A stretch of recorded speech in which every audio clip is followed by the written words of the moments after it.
See a lot of people I know out here already. My name is Joe Driver. I'm the current state representative, District 113.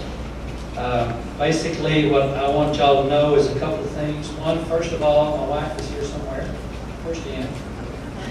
Right there. I'm going to bring her. But I appreciate. I let the Tea Party. I appreciate y'all letting us be here. I grew up here in Garland.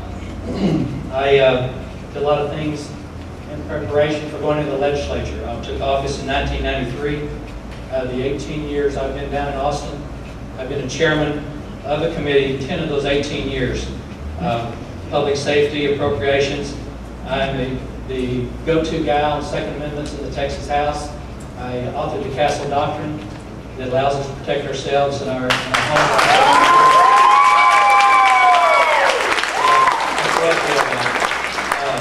I have a voting record of about 93% for someone that's been there long. That's on the House floor and in the committees. I went to a Texas hands-off rally this week in Austin.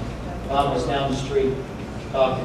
We had 1,000 people down there in Austin at the state capitol saying, "Leave us alone." We know Texans know how to take care of Texans, and that's the part we're trying to get across to them.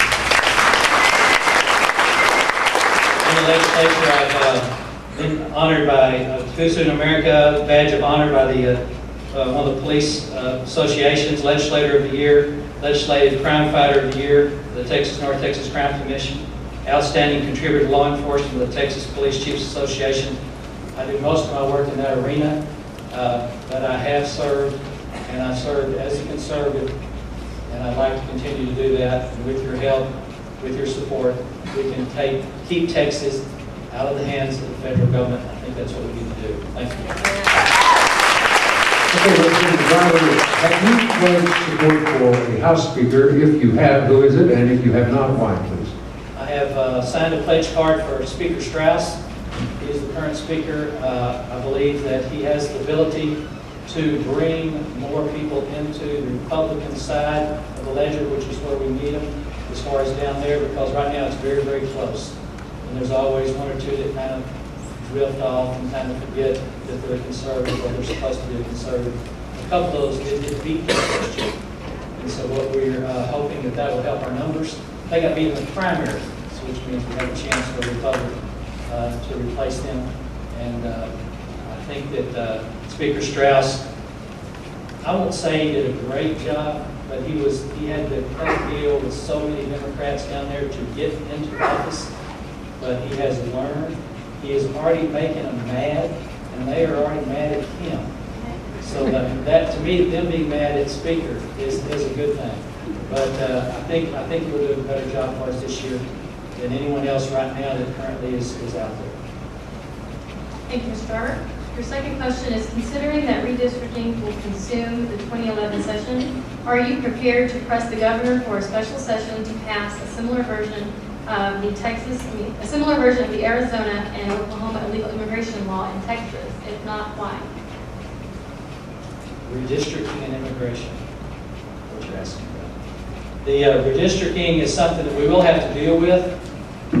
If we have to, I had somebody ask me about the immigration, the Arizona law recently, and they just asked me simply, where do you stand on that? And I said, well, we can do it in Texas.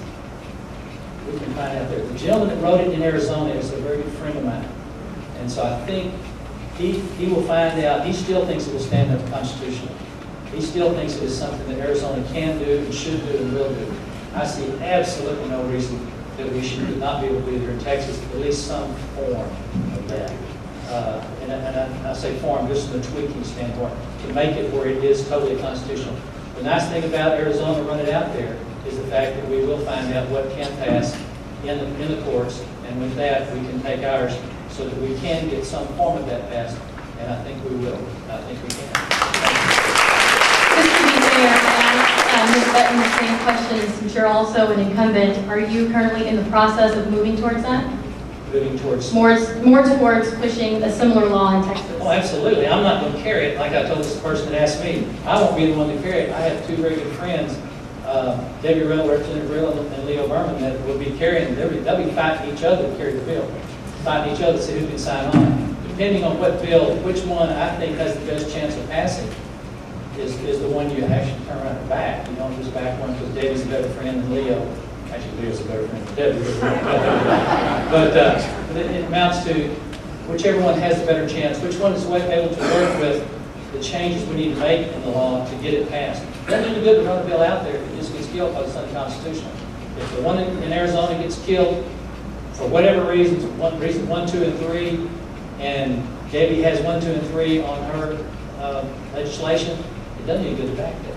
But if Leo's willing to try maybe 1 and 2, take 1 and 2 off and leave 3 there, then we can run with that. We can massage that. Maybe we can find out. Maybe we can get that one through. But I think it has an excellent chance, not without a lot of fight, and not without a lot of backbone by conservative protesters.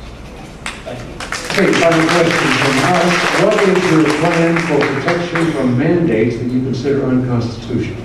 Say that again, I'm sorry. What is your plan for protection from mandates that you consider unconstitutional? Attorney General Abbott is a tremendous conservative Republican Attorney General. And most of the time, what the things he runs with, he is the one that leads the fight against the feds coming in and telling us what to do. The feds are extremely good at spending our money. We have figured out, I was on appropriations last year, we were charged with saying we were $9 billion less to spend than we did the session before.